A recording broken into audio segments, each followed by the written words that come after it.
Hello. Good day, good afternoon. Prinhound. Sorry. Bon après-midi, guten Abend, etc., etc. Hi for the Americans. I'm working on my American, as you all know. So here is my base, as ever. Once again, the little wavy men, the outrageous British accent, all the normal things you expect on a Farmer Ben video. Die, little wavy man. Die. Ugh. You can shoot the birds, but not the little wavy men. How annoying. I'm just going to collect this dragon attack that I've been building. That'll come in handy later. I'm going to explain what this video is about very quickly. Oh, let's just get rid of my chat.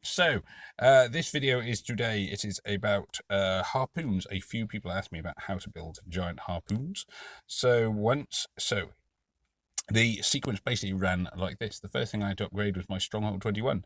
It cost an awful lot of iron to build the tower a little bit taller and put that big shield coat of arms thing over the gate. But there we are. That was done. That took, I think it was 8 days to level that up. Then I had to save up enough iron to build the Hunter's Lodge.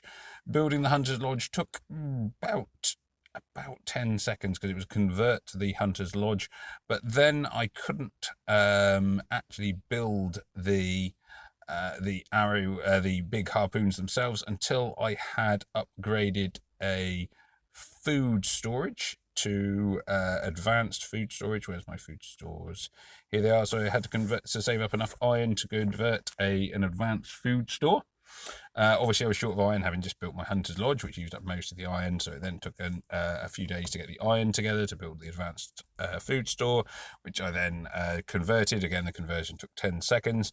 That then gave me enough food storage to research the giant harpoon, and in the meantime, I got on with upgrading my advanced iron mine, which you can see is level 4 there, because that needs food, not iron, so I tend to build those up when the other one's busy.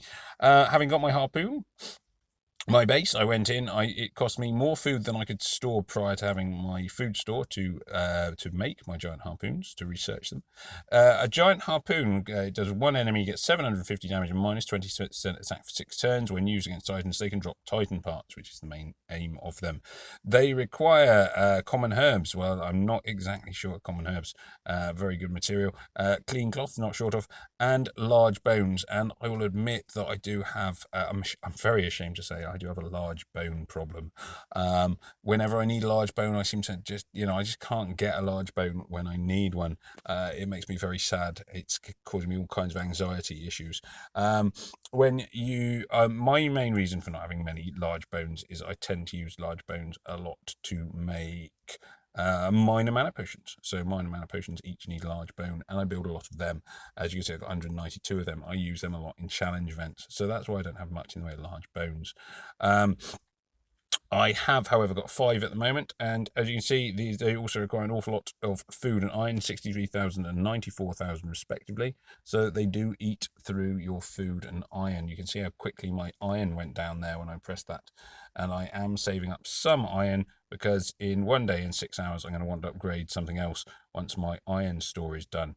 I have an advanced iron storage level 1. It needs to be advanced iron storage level 2 and all the other iron stores at 20 to be able to upgrade my Hunter's Lodge again, so that I can research the next thing, which is the Titan banner. So it's a lot of saving up iron, upgrading your stores and things like that just to get anywhere. Hi Zudak Nash. Don't even know I pressed that. I wasn't going to do that now.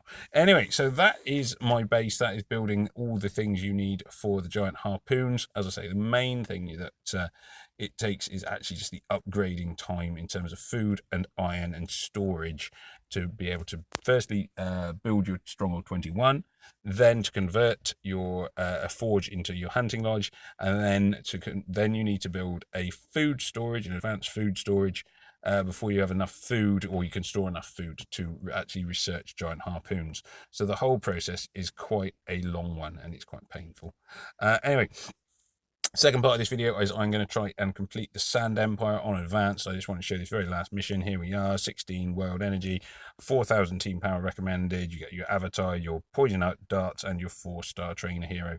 Now, I have been running this team. I am going to swap it around a little bit.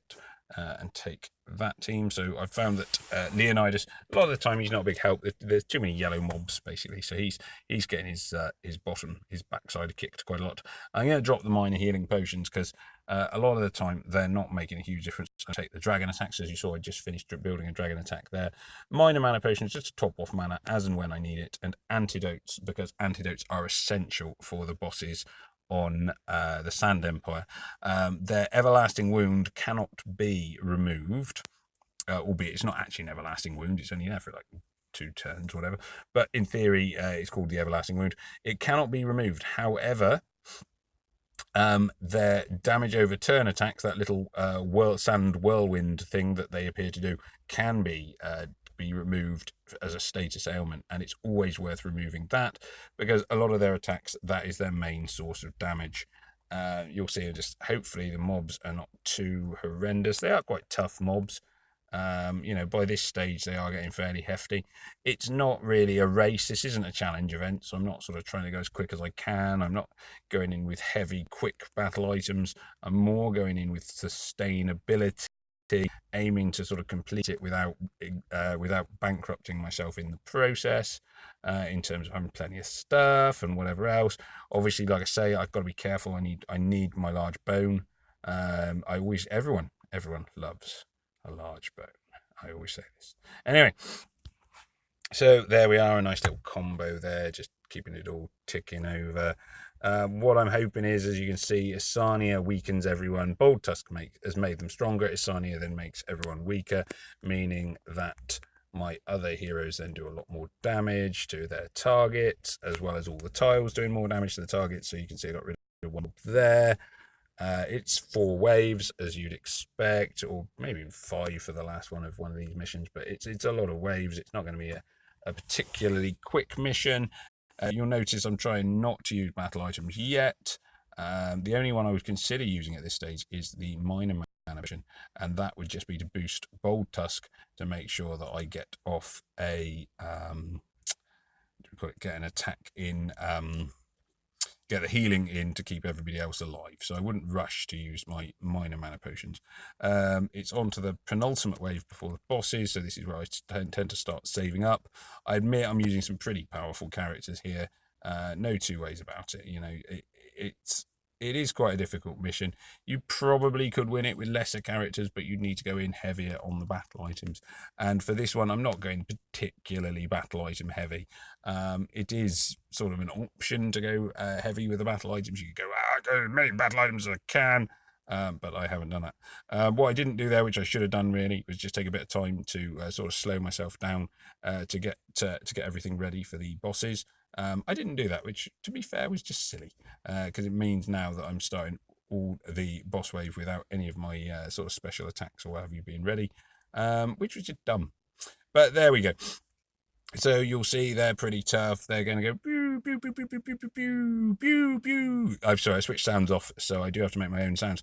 If the bosses go off, it's not a disaster. Slap a antidote in straight away. The main damage that they will do is damage over time, and you don't want that. You'll see that my heroes have all got this increase any healing, 50%, minus 50% increase for any healing returned is for 2 turns. So they take a lot less healing.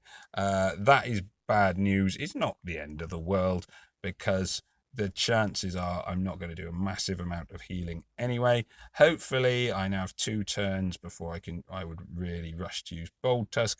It might be that the Queen, who's I think is Rana, will go off in that time. Yeah, here she goes. She only hits, I think, 3 enemies.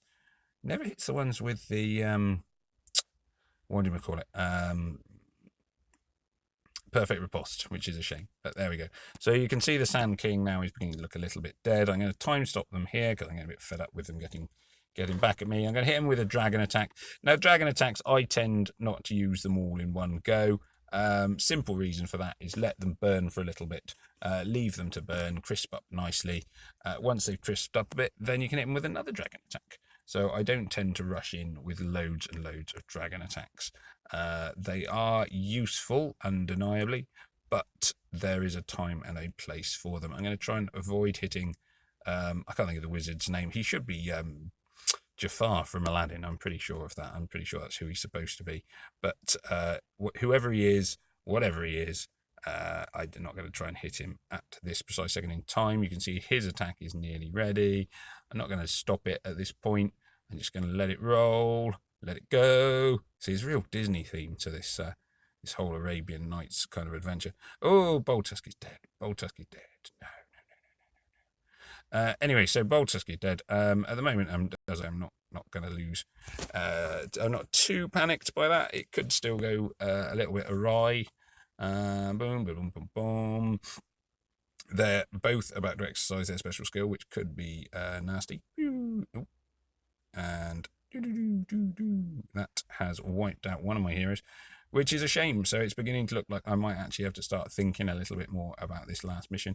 You can see my attacks are still doing a reasonable amount of damage. I'm going to chuck in another dragon attack here. I will, I think, time stop them again just to wipe out their mana. Never like them having too much mana if I can help it. It's just a sort of steady process now. I am a little bit concerned about the amount of health that they have compared to me. But I remember the antidotes are my key here. I don't have a healer at all now.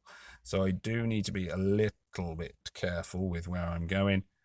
They don't have a healer either. If any of the people on the Sand Empire healed, this mission would be a nightmare. But luckily they don't. So without a healer, they are beginning to look pretty... they're looking quite in trouble too. I'm just going to hit them with a dragon attack here. Now you'll see the wizard, where are we at? Sandgale, he's got 645 health left. Now I could just hit him with 2 dragon attacks at this point and just finish him off like that. He only hits 1 target per time, so I'm not going to do that because I may as well just try and use up some of my, save my resources. I may not get very far with that because here he goes. And he hasn't killed Domitia. Domitia's pretty tough anyway, so I'm not really sort of panicking too much. Battle items, use them as you need them, but at the moment I don't need them, so I'm trying to save them up for when I do need them. Oh, my phone is just telling me it's running out of battery, I believe. Maybe, don't know, buzzed it, but nothing came up. Could be all manner of things. There we go. Unfortunately, my heroes are purple. I'm trying to get him down to 400 or less so that I don't have to so I can use 1 dragon attack just to finish him off, basically. So it's always worth keeping an eye on how wounded your opponents are. Now you can do this with dragon attacks, you can do it with bombs. I'm a big fan of time stops as a battle item, as most people who've ever watched any of my videos will know. You can just hit them with like heavy artillery style, which is where you go in with bombs and axes and dragons and very little else. And you just go bam, bam, bam, bam, bam, bam, bam, bam, bam. And in fact, I didn't use those last 2 dragon attacks, so I've saved them, which is good because they'll come in handy somewhere else another day. And there we are. And then we should get the little exit story because I didn't complete the first, first tier of difficulty. I've only done the second one. So here we go. We should get the little au revoir from the Sand Empire people. You get it? Yes, here we are. The Empire of the Sands has met its match. Yes, you have. In Farmer Ben, which it always makes me chuckle. My name's Farmer Ben, and I've defeated people who name themselves after gods of war and stuff like that. And it's like, you've just lost to Farmer Ben. Must be disappointing. As night turns to day, so shall my empire hide once again. Okay. We shall meet again when the time is right, which basically means sort of next June, July time, when the Sand Empire will doubtless return to Empires and Puzzles. And off she goes. Happy days. So there we are. So that was how to complete the last mission on the Sand Empire, and also how to craft materials that you need for crafting those giant harpoons, as well as a bit of consideration of the buildings you need, which, to be honest with you, are actually more of an issue than the resources themselves. Anyway, so that has been Farmer Ben saying peace out. Thank you for watching. May death come swiftly to your enemies. It's been deeply, deeply emotional, and I hope that everybody else has a good and reliable supply of hard bone whenever they need it. Take care. Lots of love. Bye.